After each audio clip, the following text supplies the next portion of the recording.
Hola chicos, el día de hoy hablaremos sobre los tipos de datos.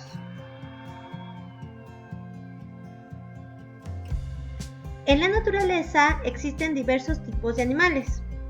Estos a su vez se pueden clasificar y diferenciar de varias formas, por ejemplo, por su alimentación o por la forma en la que nacen e incluso por su composición esquelética. En computación también se clasifican los datos. Y esos tipos de datos le permiten al sistema saber qué es lo que va a recibir y cómo lo debe de procesar. Por eso el día de hoy es importante que aprendamos a diferenciarlos porque cada tipo de dato tiene sus diferentes características, alcances y limitantes.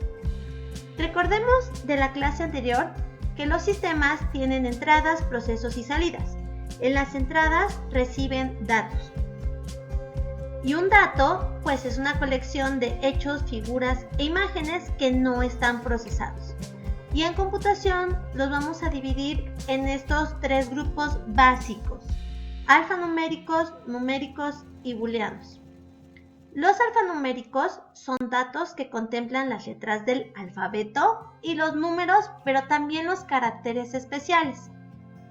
Los alfanuméricos se dividen prácticamente en dos. Los primeros son cadenas que constituyen un grupo de letras, números y caracteres especiales. Por ejemplo, tu correo electrónico o la dirección de tu casa, donde tiene letras, números e incluso algún acento que también se consideraría un carácter especial. Los tipos de datos alfanuméricos que ya son por carácter incluyen una sola letra. Por ejemplo, la respuesta de un examen sería A, B, C, D o E o así hasta llegar, pero solamente contemplarían un espacio, es decir, una sola letra. Los numéricos se van a dividir principalmente en estos dos grupos básicos.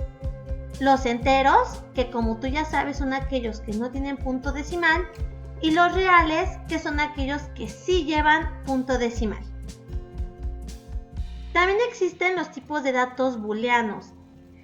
Estos, a pesar de que quizás por nombre no los conozcas, te aseguro que los manejas mucho. La respuesta a este tipo de datos solamente existe o verdadero o falso. Y en las apps actuales se utilizan muchísimo. Por ejemplo, en Uber Eats, cuando te dicen que si le quieres agregar algo, puedes decir que sí o puedes decir que no, lo cual la app lo interpreta como verdadero o falso. En esta pantalla de Facebook de hace algunos ayeres, podemos identificar diferentes tipos de datos. Por ejemplo, tu nombre y apellido serían alfanuméricos. ¿Por qué? Porque quizás no lleve un número, pero sí llevaría quizás caracteres especiales como los acentos. El celular o correo electrónico sería un alfanumérico. Si solo fuera el celular, sería un numérico, pero en este caso nos pregunta también que puede ser un correo electrónico, lo cual sería un alfanumérico, simplemente porque la arroba es un carácter especial. La contraseña también es un alfanumérico, ya que puedes poner hashtag, diagonal, punto, guión bajo o cualquier otro carácter especial, además de números y letras. En tu fecha de nacimiento tenemos que el día es numérico y el año también es numérico. El mes, dependiendo de cómo se haya programado, es que se maneje por número o por letras. Entonces, vamos a englobar nuestros tipos de datos en estos tres grupos básicos. Alfanuméricos, que son cadenas y generalmente se declaran en los lenguajes de programación como string. Carácter, se declaran como char. Los numéricos, cuando son reales que llevan punto decimal, se pone float. Cuando son enteros, se coloca int. Y en el caso de los booleanos, los vamos a declarar como bool. Bueno, la computadora y los sistemas necesitan guardar ese dato. Es como si tú anotaras algo en tu cuaderno que vas a estar utilizando varias veces mientras haces una tarea o quizás en matemáticas o mientras te dictan o te aprendes un número, lo anotas. En este caso, las computadoras también tienen que guardar lo que tú les estás dando. ¿Dónde lo van a guardar? Pues se guarda en la memoria RAM y generan unas variables. ¿Qué son las variables?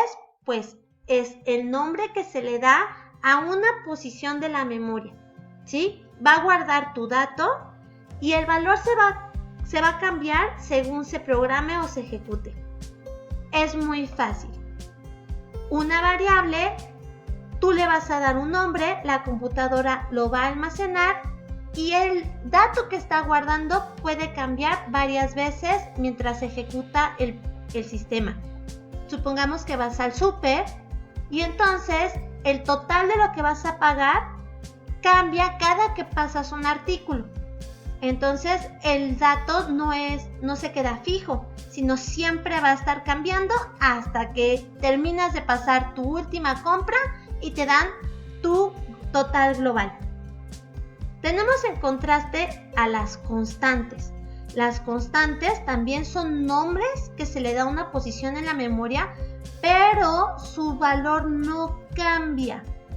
¿Sale? Es muy común que los veamos, por ejemplo, en el pi, cuando estamos en una fórmula matemática, el valor 3.14159 de la constante pi. También la gravedad sería una constante. En una fórmula también tenemos valores constantes y eso quiere decir que no cambian en relación o mientras avanza nuestro sistema. Entonces, con todo esto, tú podrías incluso generar nombres de variables. Te doy un tip.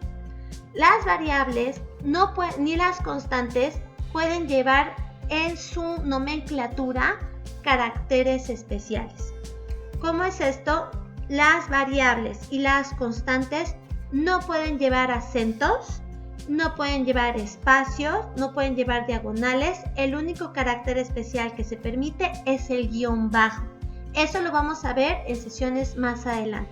Pero tú ya puedes en este momento completar esta tabla de actividad. Por ejemplo, la edad de tu mamá, pues sería una variable ya que cambia cada año. El tipo de dato, pues es un numérico, porque la edad se mide en números. Nombre de la variable, yo le pondría edad-mamá y el valor sería 75 porque mi mamá tiene 75 años. Es importante que aprendas a diferenciarlos, ya que cada tipo de dato tiene sus características, alcances y limitantes que te permitirán completar de una manera más eficaz tus programas. Cualquier duda, nos vemos en clase.